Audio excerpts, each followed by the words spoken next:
today it's becoming increasingly important for companies to operate in an ethical and socially responsible manner. But what exactly makes a company ethical?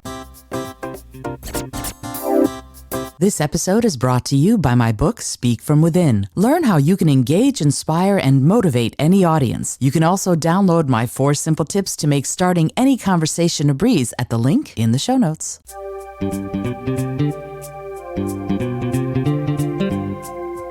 Hello and welcome to the Creative Solutions Podcast. I'm your host, Isolde Trachtenberg. Whether you're writing the first sentence of a book or solving the climate crisis, to get people's attention, you need to tell your story creatively. On the show, I interview peak performers who are coming up with those creative stories and solutions. Through creativity, compassion, and collaboration, they're changing the world. I also bring you ideas and techniques to unlock your potential to do the same. And now, let's get to the show.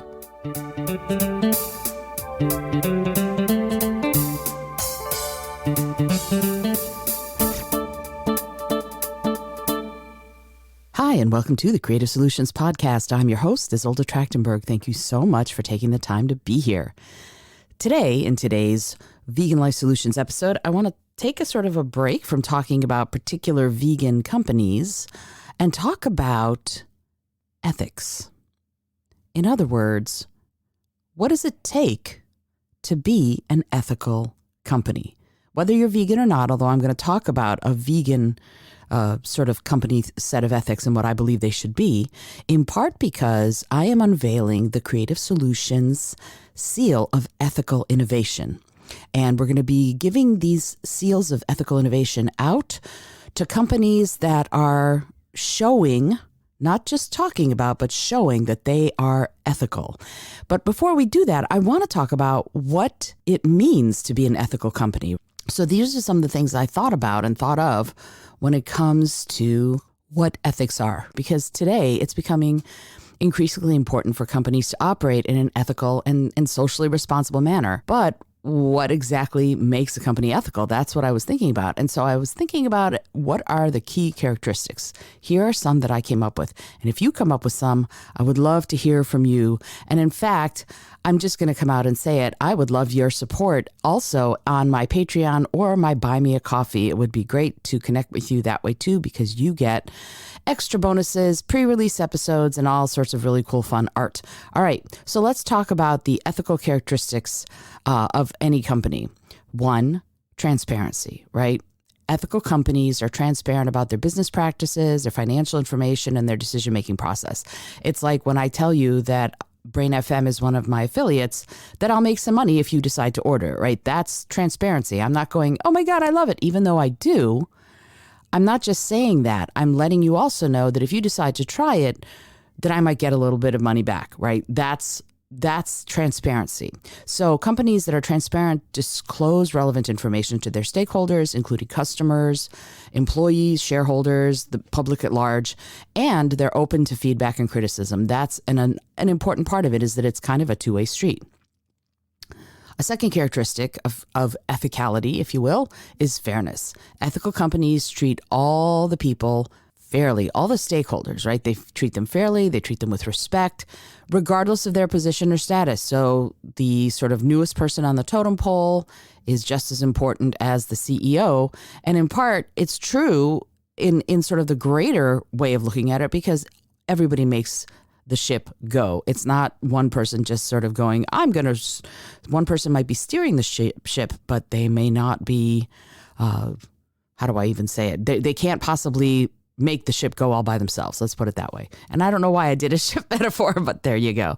Anyway, ethical companies don't discriminate based on gender, race, ethnicity, religion, or any other factor, and they're committed to providing equal opportunities for all. So that's another sort of spoke in the wheel of ethicality. 3, they're responsible. Ethical companies take responsibilities for their actions and their impact on society and the environment, and I'm going to add, and animals, because you know me. They adhere to laws and regulations and go above and beyond to ensure that their business practices are ethical and they're sustainable. Next one is integrity. Ethical companies operate with integrity and honesty in all their dealings. That's that's one of the foundational planks of all this, right?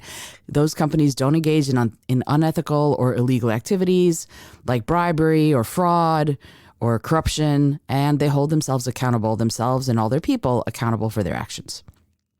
4, social and environmental responsibility. And I'm going to add again, and the animal world too, not just the environment. Ethical companies are going to be committed to making a positive impact on society and the environment, and they take steps to reduce their carbon footprint, they minimize waste, and they promote conservation and sustainability. They also support social causes and give back to the communities they serve, right? So that they are connected to the communities that they serve. And the last one I would say is ethical leadership. And ethical companies are going to be led by leaders who sort of set that tone for the values of the whole kit and caboodle, the whole organization. These leaders prioritize ethics, they prioritize social responsibility, and they lead by example, creating a culture of integrity and responsibility sort of throughout the company.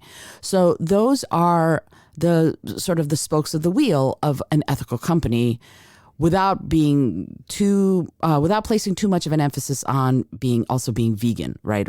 Or being ethically responsible in that way. So I want to now sort of color that a little bit and go, okay, what are some of these characteristics going to look like if we're also going to bring in animal welfare and animal rights even into the conversation on ethics? So here are some of the reasons why veganism can and should be considered a sort of a foundational element of being ethical, of ethicality. 1, animal welfare. Yeah, veganism is based on the belief that animals should not be exploited or harmed for human use or consumption.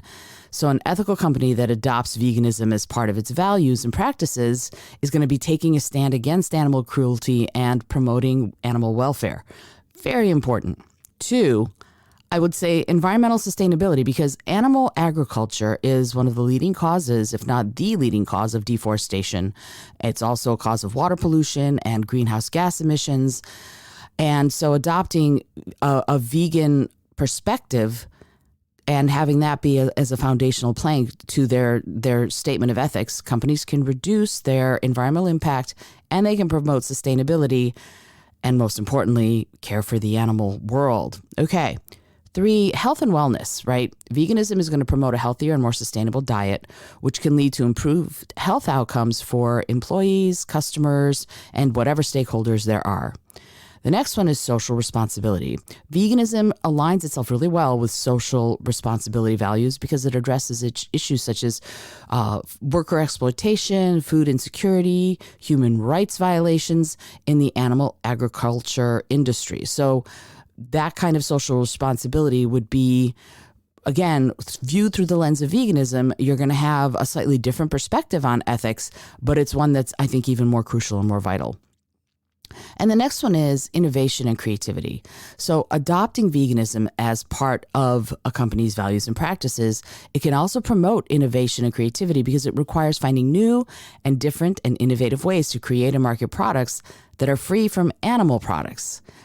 How amazing is that, right? That's an interesting way of looking at it. It's like, oh yeah, you're going to have to think differently, but you know me, and I talk about have to versus get to.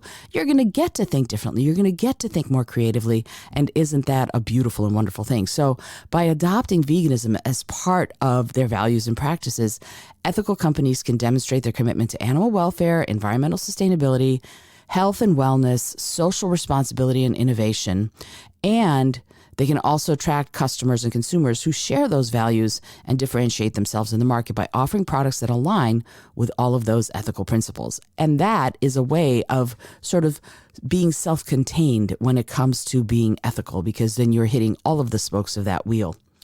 And as I said earlier in the episode, what I've been talking about is this Creative Solutions seal of ethical innovation. And we're going to be honoring companies that are exhibiting, that are sort of fomenting and living those principles that I've just been outlining and talking about.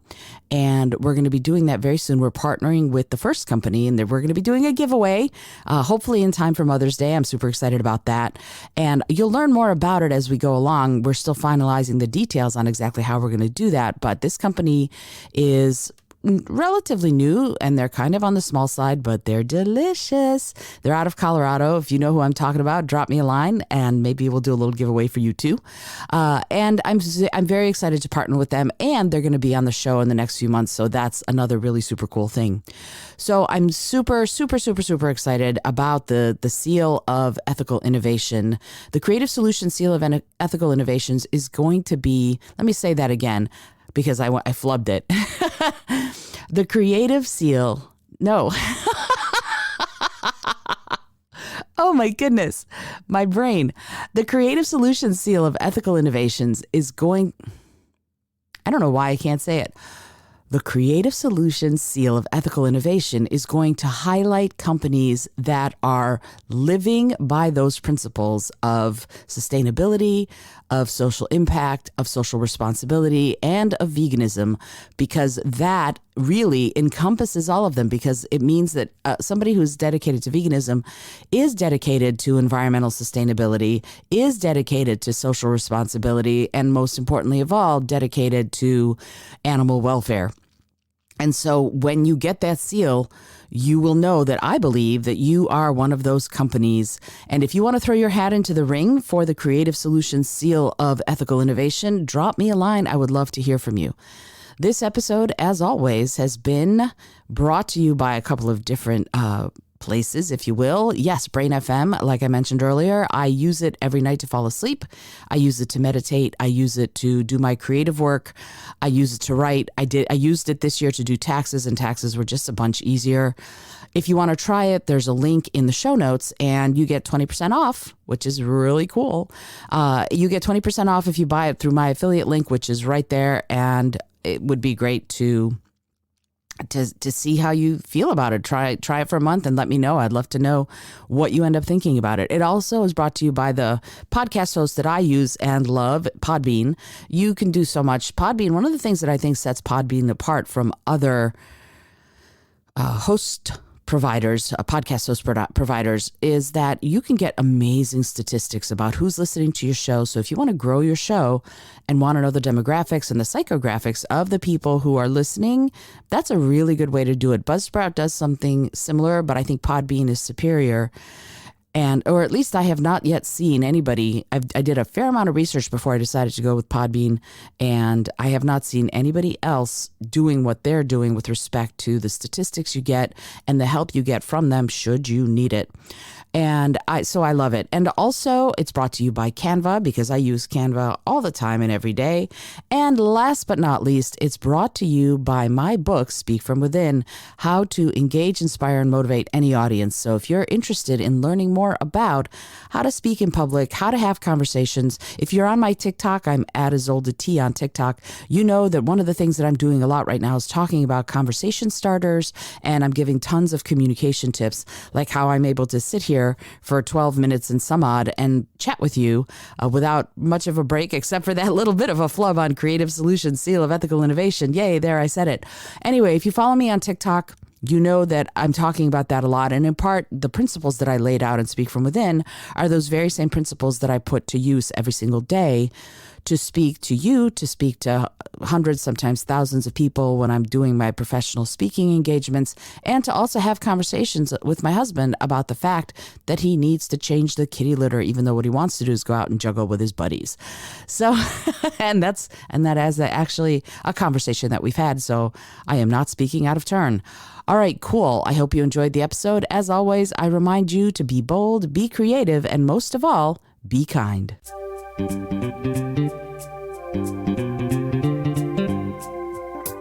Thank you so much for joining me today. I really appreciate you being here. Please subscribe to the podcast if you're new, and it would mean the world to me if you told a friend about it. Today's episode was produced by Isolde Trachtenberg and is copyright 2023. As always, please remember this is for educational and entertainment purposes only.